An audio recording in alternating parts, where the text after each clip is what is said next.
Good afternoon and welcome to our presentation today. Let's change our work environment together. So I just want to thank everyone for gathering with me today. I really do appreciate your time. And of course, I appreciate your everyday efforts to make this company a better company. And me, Maya Heibel, I will be presenting, your CFO. All right, let's go get this started. So why are we here today? We're going to talk about change management. Change management is the process of designing and implementing change. Most leaders, meaning you, are responsible to some degree for this change management. So we're going to start off with an agenda here today. We are going to start off with the change that we will be implementing, communication around that change, and then how it will be implemented. And then I will go into further detail as we continue through this presentation.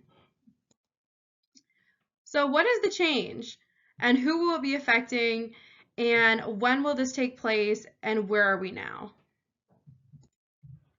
The strategy and vision here is to keep our work-life balance. It seems that, throughout the pandemic, we were very successful being remote. We actually were on industry average. We are a company that does operate very well, and we are a leading organization in the remote workspace. So we are doing it very well, but we want to continue to push that collectiveness and that collaborativeness together over the next years ahead. So really, we're here to just push that momentum and make sure that everyone is engaged and that we can continue to grow and grow successfully in the future. So Prudential has on average, as you know, 39,000 employees. And of those 39,000 employees, our EQ surveys of 2022 and 2023, now being in quarter 3 of 2023, we do have those numbers in. It looks like 83% of company-wide employees are feeling connected at the workplace, leaving about 13% feeling disconnected. The industry average in 2023 was 71% of company-wide employees feeling connected and leaving 29% disconnected. So we are, once again, we are in the running. We are pulling ahead in terms of industry averages, and we just want to continue to do this. But most importantly, we want to make sure that those 13% of employees feeling disconnected are feeling more connected and engaged, because the more people that are engaged, the more people that we have that are going to be successful, and we can push that success on, to what drives us here at Prudential. So this is ultimately what we want to continue doing. And so where we are now and where we want to go.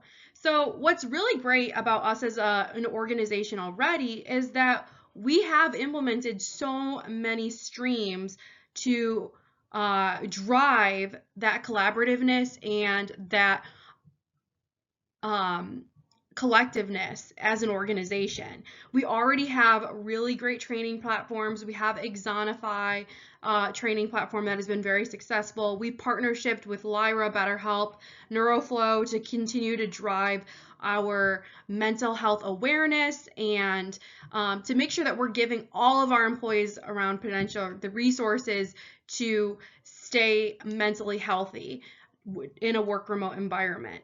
We also brought in several subject matter experts in technology, and we just continue to want to grow that space.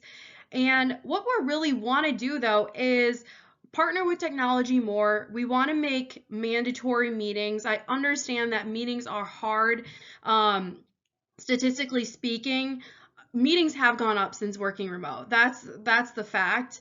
And it is, it can be very time consuming. It can be very hard. I know personally I can have on my calendar anywhere from 5 to 8 meetings a day on my book. So I understand that it is hard.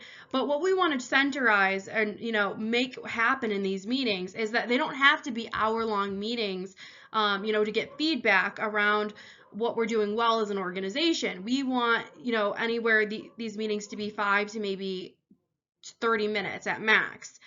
We want to make sure that we are implementing one yearly conference that is mandatory for all employees as well across all of our departments. So that is really what we're trying to do. We're trying to make more things mandatory in terms of being online and seeing you face to face as I am right now, as we are doing right now. You can see me, I can see you. We want more of that, even if it's through a screen. And then what we're headed towards next is really that implementation. So we have the resources, we have the technology, and now we just want to really implement it. All right, moving on. So who is this going to bring in? So I brought in my leadership team for a reason. There's a reason why you are all assembled in front of me today. As you know, Prudential has 4 main categories: annuity, security, insurance, real estate, and investment. So what we're going to do is bring in every single part of leadership here: the president, the vice president, the COO, so the chief executive operations officer, the chief financial officer, the HR director, and then also our engagement director of the department as well. So you all will be affected first, and this is who is going to be driving the change as well. And we're going to move on to our communication. So now that we know what the change is, who's going to be involved, who's driving this change, what is the communication going to be around this? Where, how are the employees going to be onboarded to this new workspace? What is the strategy around that? What are our Prudential values already, and how can we continue to drive that? And then also, what is our resistance to change? So how are we going to be doing this? We are going to vibe. So this is my acronym for our vision. According to Harvard Business Review, on the key components on how to lead change, we are going to have a vision. So not only the picture we created, but we want our leaders to see this as well. Change is going to start from the top and gradually trickle down through the company. And we want our senior leadership to see that vision so that they can share that vision with others. We want to be informed. We want to be able to spread and model this behavior. And with that being said, we're also going to be including educational tools, technology, and our mental health resources as well. So we want to continue to be informed, have that awareness, and ultimately that part of being informed is going to drive our leaders. It's going to empower our leaders. All of that education, our resources, our tools, that is going to hopefully give you the motivation and the vision to keep on driving this change. And then as well, bringing awareness. So we want to make sure that with this vision, it is clear, it is communicated well. There is an outline plan for what is going to be brought in. So we want to make sure that with this awareness, we are being clear, we are communicating, we have open streams of communication, and we'll get into the nitty-gritty of this as we go on, but that is how we are going to be doing this. So our approved values. Take a look at our values. I gradually just took a look at our approved values, and I know that you guys know our system inside and out. But at the focus of it, we are customer and client obsessed. And I know that it's been preached for 100 years, and I know you know that. But we really, around building that customer obsession and client obsession, we are winning with integrity. We are passionate about the industry, and we want to be able to achieve those results for our customers, our shareholders, our communities. So really winning with integrity, also building trust. And we all know that trust comes from that industry knowledge, but also keeping our promises and being committed to doing business correctly. And then respect, not only for one another, but also for our clients, our customers.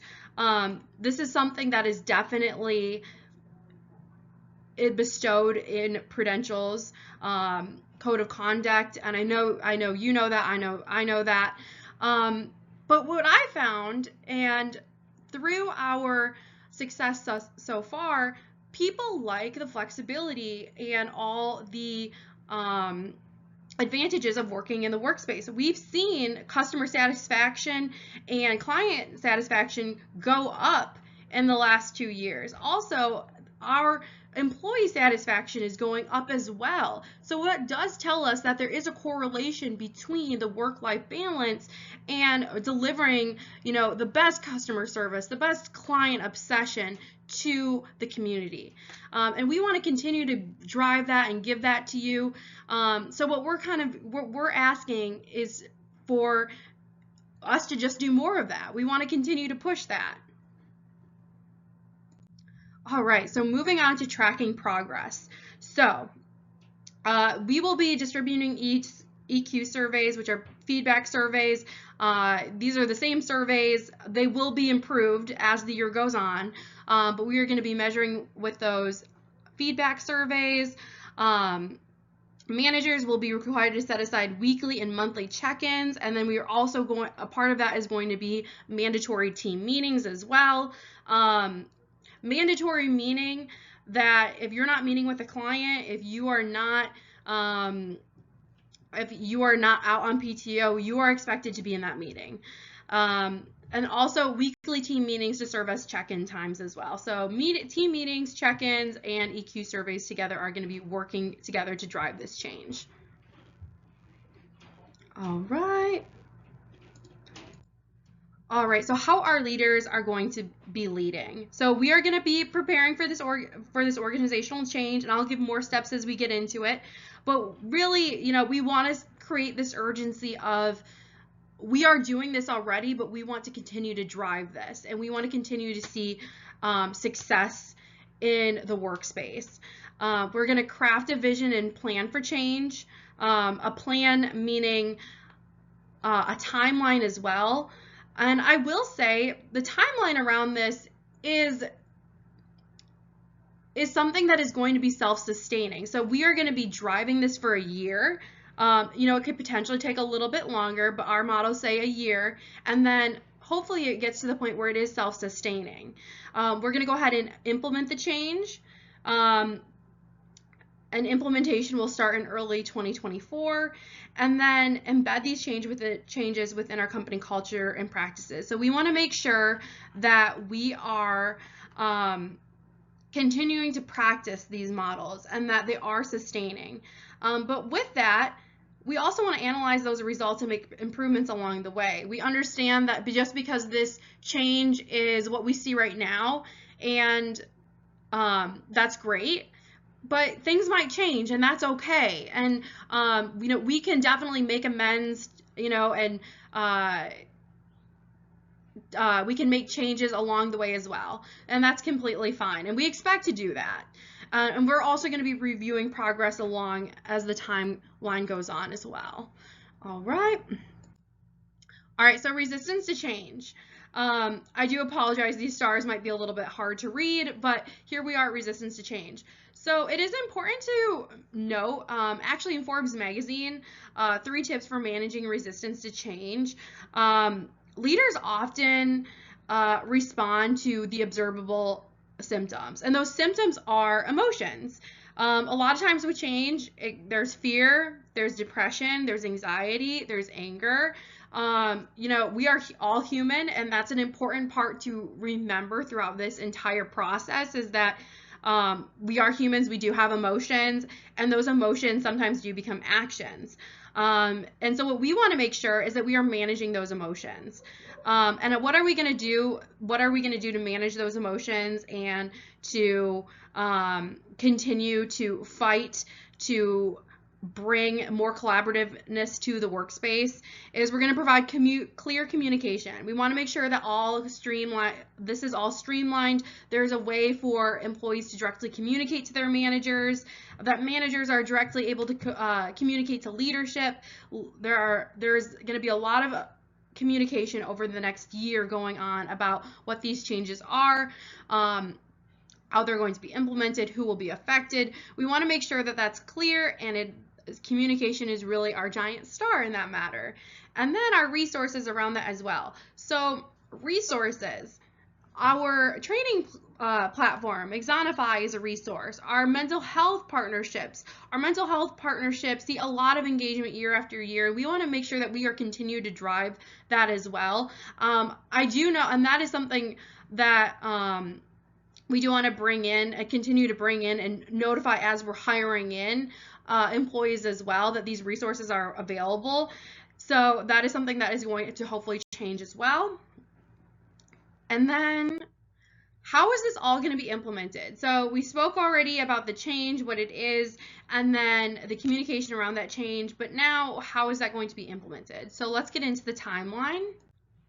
So starting in quarter one is really when leadership and general management start to see a little bit of the changes, primarily just you being high leadership. So you're going to be starting to work with subject matter experts specifically around technology. So Microsoft Teams, Zoom, Slack, we are going to be incorporating all of that in to continue to make sure that we're utilizing all of our technology's functions, which I know can be difficult, but that's why we are bringing in subject matter experts. Training courses on Exonify are going to go live on January 8th, being the first of the year. Working on developing EQ surveys, trying to just generate some knowledge, do some research, trying to see where these EQ surveys can be improved. And then education around mental health and training resources are also going to be included in that as well. And then at the end of quarter one is when we're going to start to bring in our managers. So our general managers are going to have a meeting towards the end of quarter one to just discuss these changes. And what's really great is that leadership, you'll be able to convey, the experience thus far. And then as far as for general employees, there is no action quite yet. All right, so quarter two, we're getting leadership. You're already going to be starting the monthly check-ins, the weekly team meetings. Those are going to be officially implemented starting quarter two with leadership, and they will be mandatory as well. We are going to start introducing more technology with leadership. We just want to make sure that we are in utilizing the best of the best. And then general managers, this is when they are going to start that training courses. Those training courses on Exonify. They're going to be working with subject matter experts as well within tech. They're going to be developing they're going to help but also aid in the development of the first EQ surveys that will go live in quarter three, and then also continuing to be provided those mental health resources. And this is a huge one as well. We are going to start setting expectations. So between leadership and management, there is going to be a clear line of expectations. And that comes down to these meetings, weekly check-ins, being a part of the EQ surveys. This is mandatory. We understand that, you do have a job, but these are expectations as well. And late quarter three is going to be when the general employees are going to be informed of these upcoming changes and adjustments. All right, so quarter three. So this is now when leadership is going to be fully utilizing technology. Hopefully everything is implemented at that point. Technology definitely has its own timeline sometimes, but we're going to shoot for quarter three. EQ surveys, the first one of the year is going to go live. And I understand that normally we do EQ surveys every single quarter, and those will not be live for the first of the year and for the second quarter of the year as well. So this is going to be our first EQ survey going live quarter three for the year. And it's specifically going to be around working remote, being collaborative, what is the satisfaction, and then weekly team meetings and monthly team meetings and check-ins are all going to be implemented and completely utilized at this time. And then this is also when our leadership is going to be planning for our 2025 conference.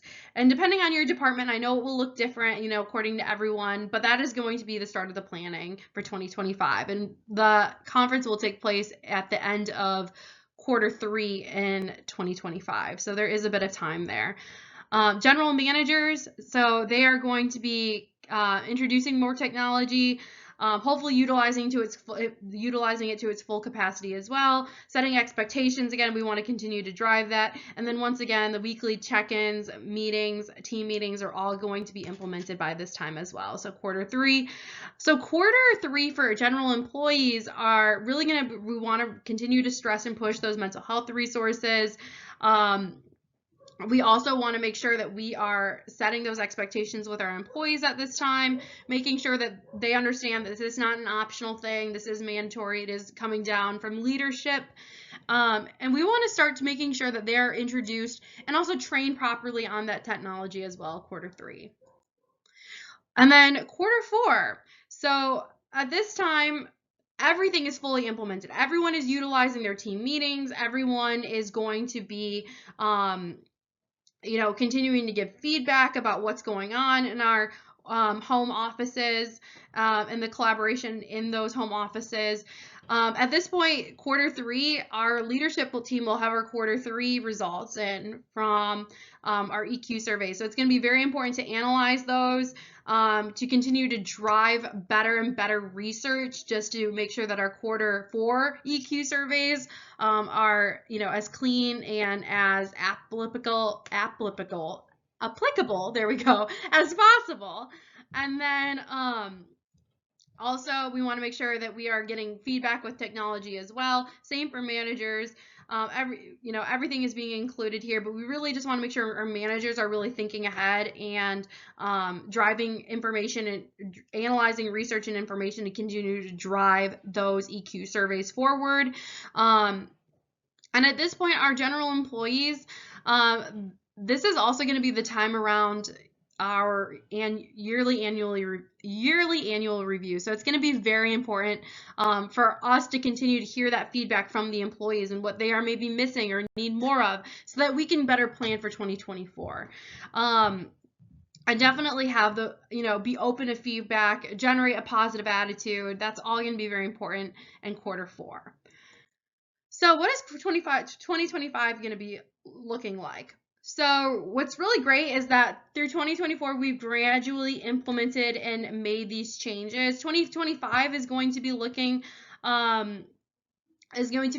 hopefully a lot more put together, just in the sense that we have a running system. It's going to be self-sustaining. So we're starting with leadership. They're going to be evaluating and creating new EQ surveys. They're going to be driving collaboration. I really want to emphasize with leadership, and in general, this statement really is for everyone within Prudential, to continue to be a student of the business. We always preach that, with all of our products, but we want to be a student of the business on how to be improving the workspace as well. And really making sure that we're open to feedback as well. Leadership, no idea, no comment. Really no idea is a bad idea. We want to hear it, and we want to make sure that you are staying positive as well. Managers continuing to work with leadership and collecting and pushing those surveys through each quarter. And then our employees, we really hope that they're, we want to be encouraging them to provide feedback, but ultimately we hope that they're working more collaboratively, and hopefully they are happier, but we want to see that feedback. So this is the system from here on out, end of 2024, beginning of 2025. That is what we are looking at for the next two years. It is hard to believe that 2023 is over.